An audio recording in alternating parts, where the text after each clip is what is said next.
So my recent decision to stop playing the game, the human culture game, my decision to not join in anymore with the collective agreement on what reality is and how we should conduct ourselves within it, that human culture is. I've either only had a small number of comments or I've only been allowed to view a small number of them. Difficult to say which. Of those comments, I've had one person telling me reality is fake and love doesn't exist. One telling me I'm a lovely bloke and they hope I'll carry on playing the game and try to continue on with state benefit for people with no income. And one telling me to find something to love and never let go. I can appreciate the sentiments in all three of these comments, even while the first and last are apparently polar opposites. Let me see if I can give my take on these various sentiments and suggestions in a way that is clear enough for me to be understood. So let's look at reality is fake first.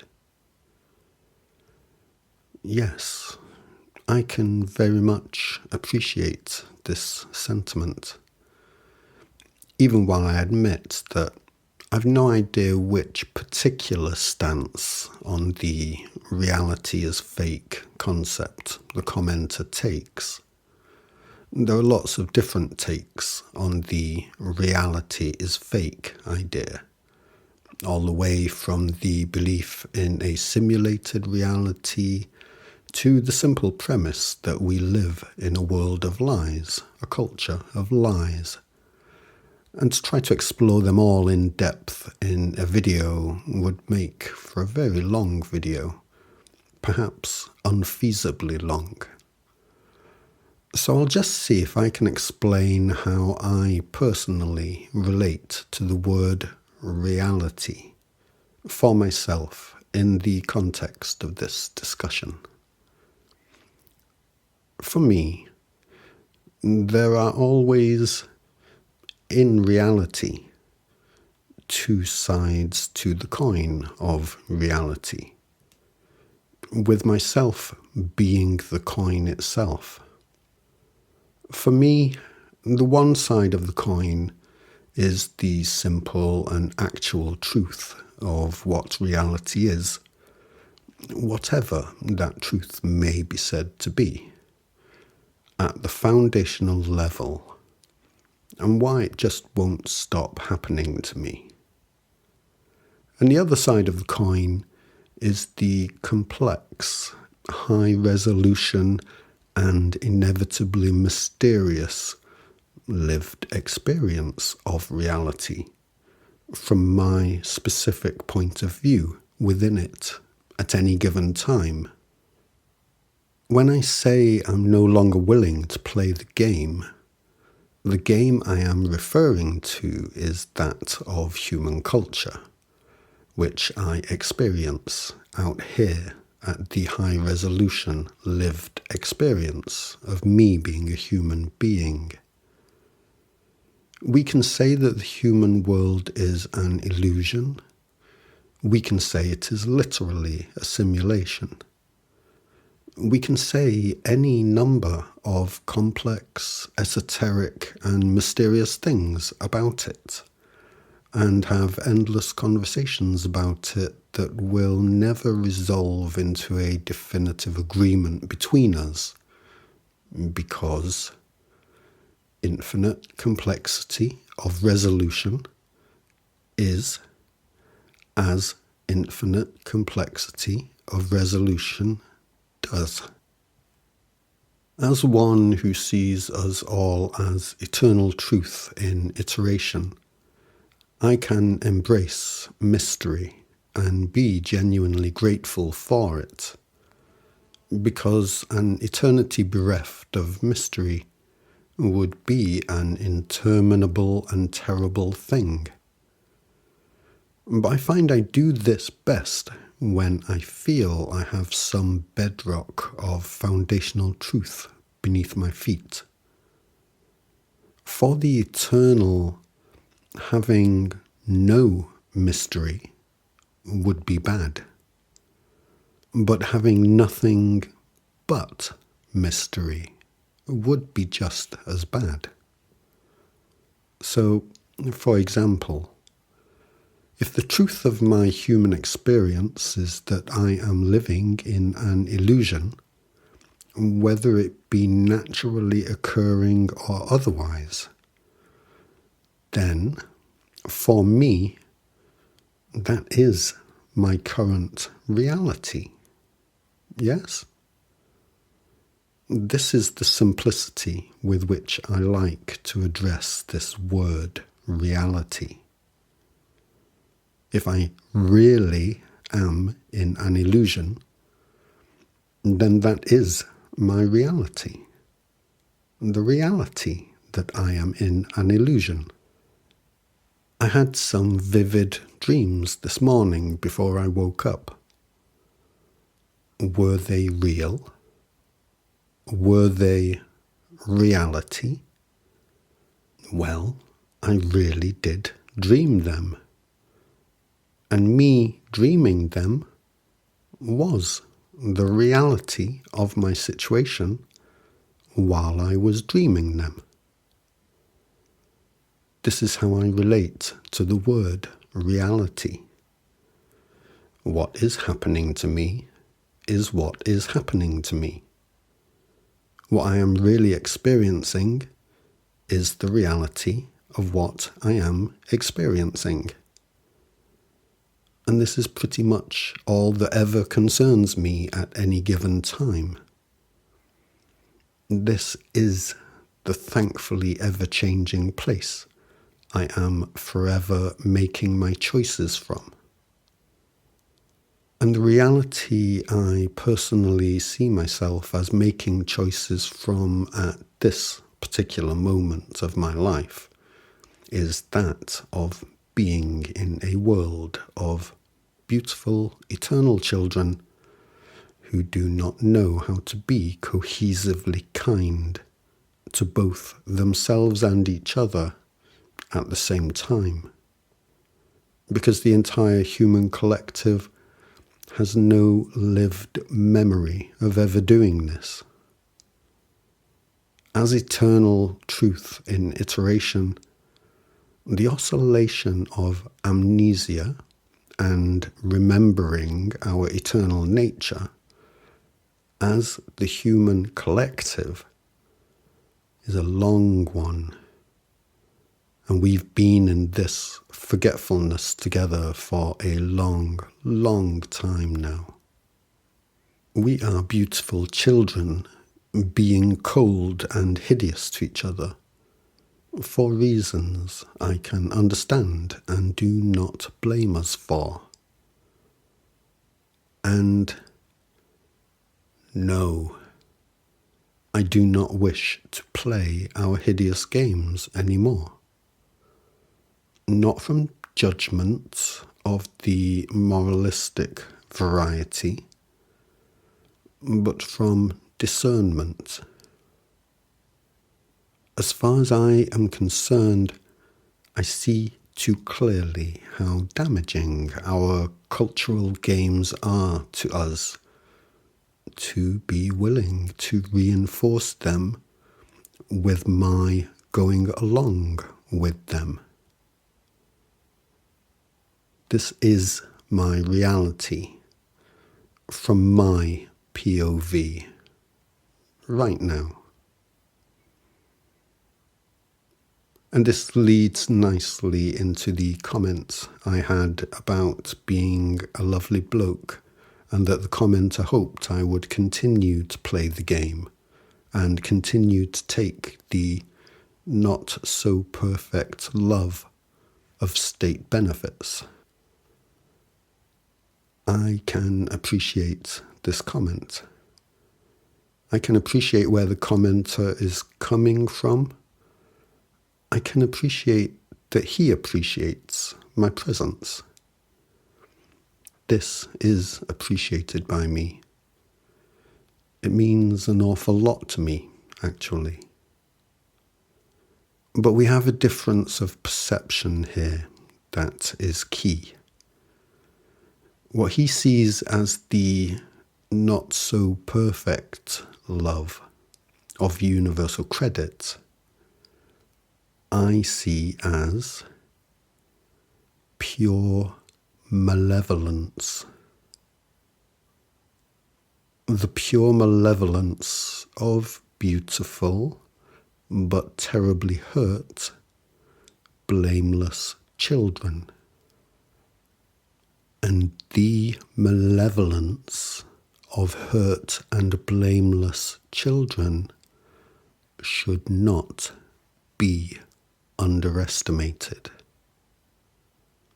We tend to think of the worst form of malevolence as being that of either malevolent fully grown adults or of ancient and powerful shadow forces that are fully matured in their malevolence, if our outlook swings in that direction. But the simple truth, as far as I am concerned, is that malevolence in all its forms is a definitive indication of immaturity. So how shall I say that the state supportively giving me some money, so long as I look for a job, should be an act of pure malevolence? The malevolent child is the hurt and wounded child. And the hurt and wounded child is the fearful child. And the fearful child says and does what they think they need to say and do in order to get others to behave as they want them to behave. One need only take a passing glance at the wealth and abundance of this world to know full well that the governments of the world could feed, clothe and shelter those in need of food, clothes and shelter in a heartbeat, and still have enough money left over to take us all to the cinema once a week. They don't do this, not because they can't do it, but because they just plain old don't want to do it. Because they are malevolent children. And the pure malevolence of the hurt and wounded child should in no way be underestimated.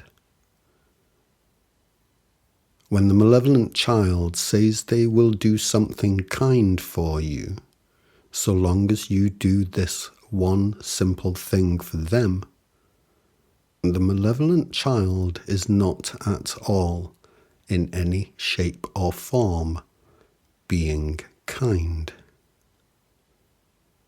Here is some reality for you.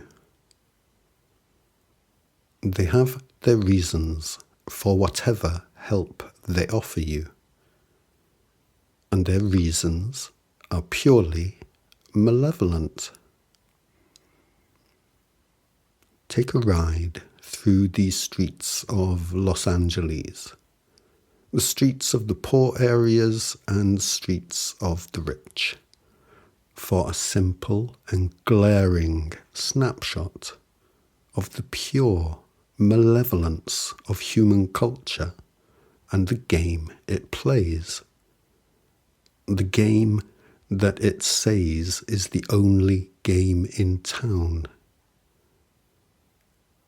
it is a purely malevolent game. And the only reason it is the only game in town is the simple reason that everybody is playing it. We are eternal truth in eternal iteration, but we do not remember it. And so we play the short-term game of hurt, wounded, and malevolent children, because that is what we all are. And this is why universal credit can keep itself. So, finally here, we come to the question of love.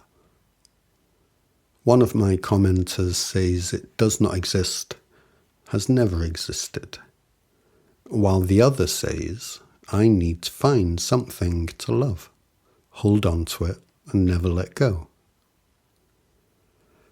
It's kind of interesting that in such a tiny batch of comments, we should have such polarized takes on love here from 2 out of 3 commenters. I can appreciate the 2 sides of this polarization. The subject of love is a big one, and we would need to have our 2 polarized commenters even agree on the definition of the word before a coherent conversation could be had. The thing that neither commenter refers to that is of primary importance to me, simple man that I am, is self-love. I am, as far as I'm concerned, through no fault of my own, sentenced to eternal life. Did I do anything to deserve this sentence? Not a single thing. It is just a truth that is existentially incapable of stopping being true. And there is another truth that forever goes hand in hand with this truth, because it also is existentially incapable of stopping being true. I only ever wish to feel better rather than worse. If you do not, because you just plain old don't remember how to or why you should, have love for yourself, then you will either believe love isn't a real thing at all, or that you must find it in somebody or something else, and then hold on to it and never let it go. You guys do understand, don't you, that eternity is quite a long time. If you don't believe you are eternal, then I'm just not going to make any sense to you. If you do believe you are eternal, and that love does not exist, and nor should you wish it to exist, I suspect eternity will prove you wrong. But while we're waiting to find out, may be best for us to just agree to disagree. If you do believe you are eternal and that you need to find something you love and never let it go, well, eternity is a long time to hold on to anything for. And holding on to something for eternity doesn't strike me as a very loving thing to do. I suspect both commenters might say that I haven't properly understood what they mean. And that's probably true. I see self-love as the first stop for me, the first stop for any of us. I feel self-love is what I owe to myself, given my eternal situation. Love for others can surely only flow from there. You guys can get where I'm coming from with that, yeah? Eternally preferring that we feel better rather than worse has no solution that does not include self-love. I cannot play the game anymore. Our malevolent lack of love cultural game that is worldwide. The idea of being evicted from my home, I'm undeniably nervous about it, but not so afraid that I'll go and stand on a street corner. Whatever comes along, my self-love is not going to be wavering. And I don't feel bad about any of you. I'm not about to let playing the game take these things away from me. Look after yourselves. Until next time.